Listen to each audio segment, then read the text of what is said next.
ప్రభువైన యేసు నామములో శుభములు పలుకుతూ ఈనాటి బంగారు ప్రగతి ధ్యానంలో కొన్ని తలంపుల్ని మేము ముందుంచుతానండి. మరి ఈ దినాన్న ఒంటరిగా ఉండేవాడు బహుజనం ఎలా అవుతాడు? ఆ జీవితాల్లో కొందరి జీవితాల్లో ఉండే అనుభవాల్ని మనం జ్ఞాపకం చేస్తాను. అయితే ఈ దినాన్ని చెప్పే విషయాల్లో నీవు క్రీస్తు న్యాయపీఠం మీద తెలిసినప్పుడు ఏ విధంగా అయితే జీవించి ఉంటే బాగుండేదని తలుస్తావో ఆ విధంగా ప్రతి నిమిషము జీవించాలట. దేవునితో నడిచే వ్యక్తి లోకంతో అడుగులు కలిపి నడవలేడు. విధి నిర్వహణ మన వంతు, ఫలితాలు దేవుని వంతు. సాఫల్యానికి సూత్రాలు 4 సూత్రాలు ఏంటంటే: ఏ కార్యాన్నైనా ఫలాపేక్షతో నిర్దేశించుకోవాలి. 2 ప్రార్థనాపూర్వకంగా సిద్ధపడాలి. 3 ప్రయత్నపూర్వకంగా పూనుకోవాలి. 4 పట్టుదలతో సాధించాలి. తప్పు చేయుటే విచారకరము, చేసిన తప్పును సమర్థించుకోవడం అవమానకరం.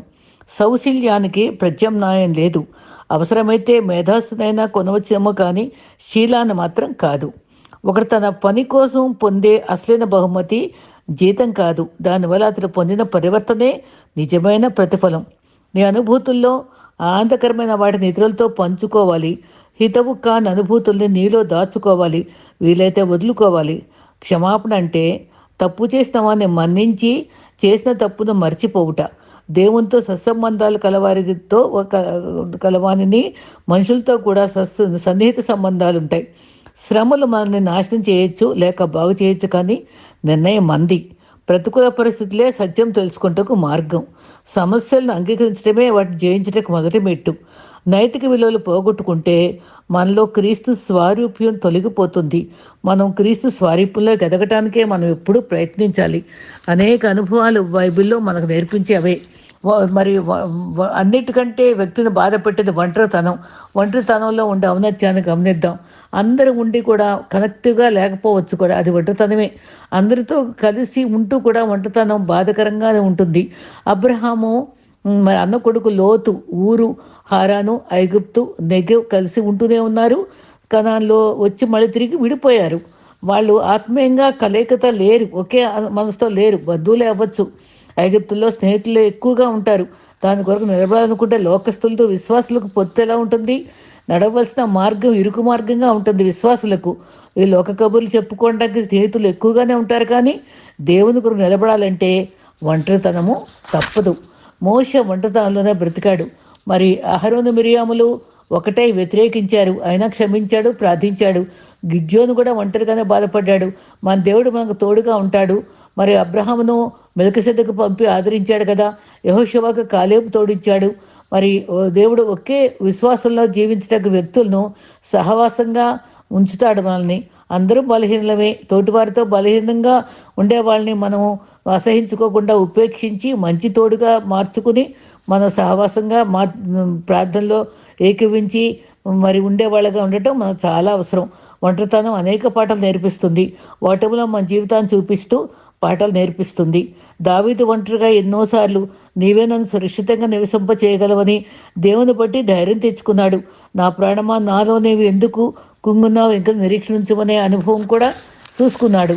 అయితే మన జీవితాల్లో ఈ ఒంటరితనం మనకెప్పుడు కూడా ప్రతి ఒక్కరికి తప్పదు. ఆ అనుభవాలు మనకి ధైర్యాన్ని ఇవ్వాలి. ఒంటరితనంలో దేవునితో ఉంటే జయించగలం. కొన్నిసార్లు ఒంటరితనము ఖైదీల్లో సెల్స్లో పెట్టేస్తారు. పాపం వాళ్ళు ఎలా ఉంటారో ఒంటరిగా అనుభవిస్తారు. కొన్నిసార్లు అది సైతాన్ వల్ల కూడా జరుగుతుంది. తిమోతికి రాస్తూ పౌలు కూడా చాలా ఒంటరిగా బాధపడ్డాడు. 2 తిమోతి 4:16 ఎవరూ నా పక్షంగా నిలవలేదు, ఒంటరిగా వదిలివేశారన్నాడు. ఒంటరితనానికి విరుగుడు ప్రార్థనే.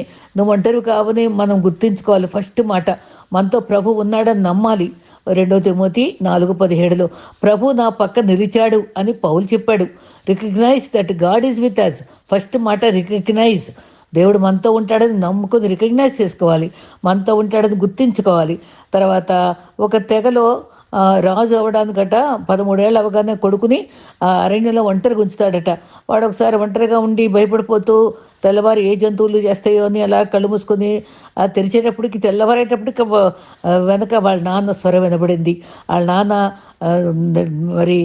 ఈట పట్టుకొని ఏ జంతువున చంపడానికి బాబు రక్షించుకోవడానికి నిలబడ్డాడు.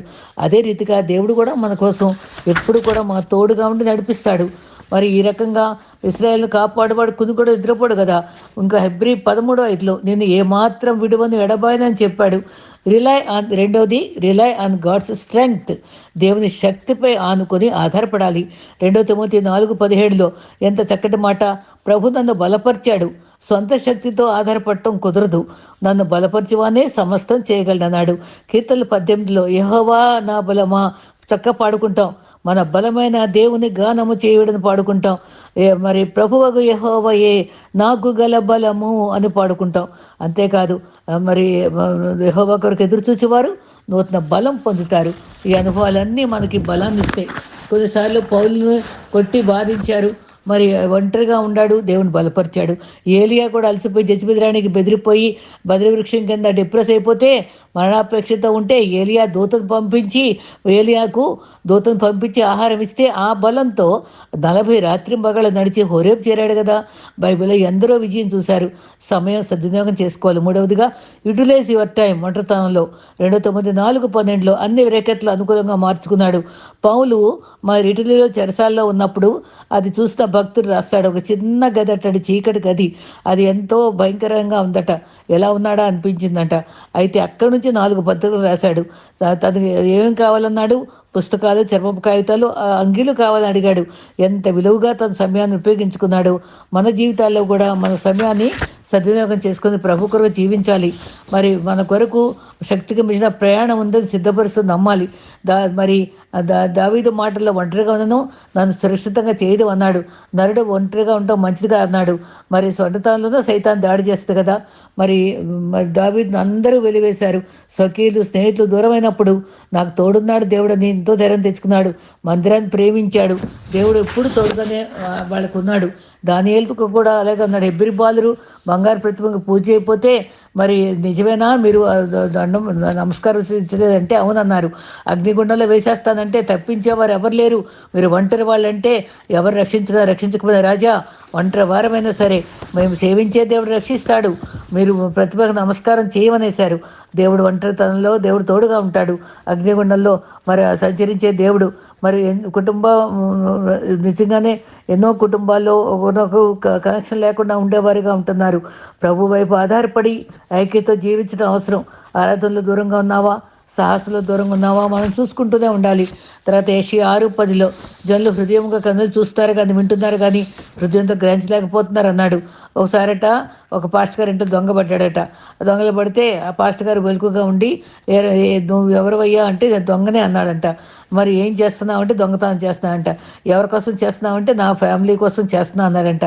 సరే నువ్వు పట్టుపడ్డావనుకో, అప్పుడు నీకు 10 ఏళ్ళు శిక్ష పడ్డారనుకో, మరి నీ శిక్షలో నువ్వు పోషించే ఫ్యామిలీ అందరూ నిలబడతారా అని అడిగి చూడు అని చెప్తే ఇంటికి వెళ్ళి వాళ్ళ ఇంట్లో భార్యని పిల్లల్ని మరి నాకు శిక్ష చేశారనుకో, మీరు నా శిక్ష భరిస్తారా అడిగితే మరి మాకు పోషించడం నీ వంతు కానీ శిక్ష మాకెందుకు భరిస్తావు అన్నారట. దాన్ని బట్టి మనం ఎవరికైనా ఒంటరి వాళ్ళమే. ఎవరి కోసమైనా సరే మనం చేసినా ఎవ్వరు కూడా నమ్మదగిన వాళ్ళకి కాదని గుర్తుంచుకోవాలి. యోగ్యంగా జీవించడానికి అందుకే చిన్నప్పుడు ఒక పాట ఉండేదండి. నమ్మవద్దు ఈ మాయలోకం నమ్మవద్దు, అది ఆశ చూపి మోసం చేయు, నమ్మవద్దు. అయితే మనం బైబిల్ వాక్యంలో ఇంకా చక్కని ఇంకొక భక్తు ద్వారా ఒక చక్కటి మాట విన్నానండి. యెషయా 60:22లో వారిలో ఒంటరి అయిన వాడు 1000 మంది అగును, ఎన్నిక లేని వాడు బలమైన జనమగను, ఈ కార్యం త్వరపెట్టుదును. 21లో నీ జనులందరూ నీతిమంతులే ఎందరు, నేను నిన్ను మహిమపరుచుకున్నట్లు నేను నాటిన కొమ్మగాను నేను చేసిన పనిముట్టుగాను దేశంను శాశ్వతంగా సంతరించుకుంటారు. ప్రభు తెలిపిన విధంగా ఒంటరిగా వెలివేయబడిన వారందరూ 1000 మంది అవుతారట. ఈ మాట ఎంత చక్కటి మాట అండి. అది నిజంగా ఏర్పరిచిన వాళ్ళలో కొందరే ఉంటారు. వారిలో ఎవరైతే తాము ప్రత్యేకపరుచుకుంటారో ఆ ఒంటరి వారిని దేవుడు పిలుస్తాడు. ఎవరైతే విశ్వాసం ఉంచుకుని తగిన విధేయత చూపిస్తారో వారినే పిలుస్తాడు. ఆ ఒంటరి వారిని 1000 మందిగా చేయగలడు. ఇది ఒక ప్రాసెస్. అబ్రహాం దేవుడు పిలిచినప్పుడు తన స్వకీయులు తన దేశానికి తన ఊరు నుంచి విడిచిపెట్టి రమ్మన్నాడు. సంతానం దీవిస్తా నిబంధన చేసి అనేక సంతానంగా విస్తరింపజేశాడు కదా. విధేయతను బట్టి విశ్వాసులకు తండ్రిగా నిలబెట్టాడు. అనేక మంది విశ్వాసులుగా ఉండొచ్చు కానీ దేవుడు ఏర్పరచుకున్న వారిని ప్రత్యేకిస్తాడు. మనంగా ప్రత్యేకించుకోలేము కానీ మన చుట్టూ వ్యక్తులు ఉండాలి. ఆనుకుంటకు ఒక భుజం ఉండాలనుకుంటాం, కన్నీరు తుడిచే చేతులు ఉండాలనుకుంటాం, ఊరటించే వ్యక్తుల కోసం కనిపెట్టుకుంటూ ఉంటాం. కానీ ప్రభు మనల్ని ఒంటరిగా సిద్ధపరిచి గొప్ప జనంగా చేయడానికి ఎంతగానో ఆసక్తి కలిగి ఉన్నాడని మనం గుర్తించుకుని అమూల్య సత్యాన్ని నమ్ముకోవాలి. మనలో 1000 మంది గల సామర్థ్యాన్ని దాగి ఉంచి అనేకులకు ఆశీర్వాదకరంగా చేస్తాడు. ఇది గొప్ప సత్యం. మరి నీతిని అనుసరించి నడుచుకున్న వారులారా అని పిలుస్తూ యెషయా 51:1-2లో మరి నా మాట వినండి, ఏ బండ నుండి చెక్కబడ్డారో ఆలోచించండి, ఏ గొంతు నుండి ఇవ్వబడ్డారో ఆలోచించండి, మీ తండ్రి అయిన అబ్రహాము ఆలోచించండి, ఆ సారాను గురించి ఆలోచించండి. ఒంటరి అయి ఉండగా అతన్ని పిలిచాను, అతన్ని ఆశీర్వదించి పెక్కుమంది ఎగినట్లుగా చేశాను కదా. మరి పెక్కుమంది అయినట్టు చేసేసాడు కదా. అబ్రహాం పిలిచిన వెంటనే మొదట్లో అవిశ్వాసగా ఉండబట్టే కొంత హాగర్ని యాక్సెప్ట్ చేశాడు, బాధలు పడ్డాడు, అయినా నిలబడ్డాడు. మరి ఎంతో విశ్వాస తండ్రిగా నిలబడ్డాడు. మనం కూడా మన చుట్టూ ఎంతమంది అర్థం చేసుకోలేకపోయినా సరే మనల్ని సమర్థులుగా చేయగల శక్తిమంతులు అని మనం నమ్ముకోవాలి. తర్వాత భవిష్యత్తులో అనేకులకు ఆశీర్వాదకరంగా మార్చేస్తాడు. యాకోబు జీవితం గమనిద్దాం. మరి యాకోబు ఆదికాండ 28లో ఇస్సాకు దగ్గర అన్న దగ్గర అన్న వలె నటించాడు.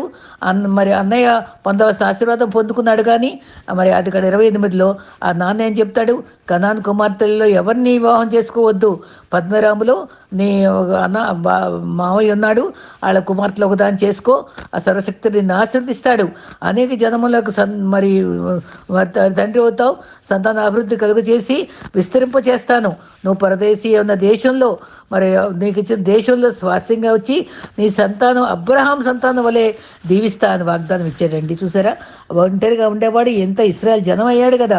యాకోబు ఒంటరివాడైనా బేదల దగ్గర పెనుగులాడాడు. 20 ఏళ్ళు శ్రమలు పడ్డాడు లాబాన్ దగ్గర.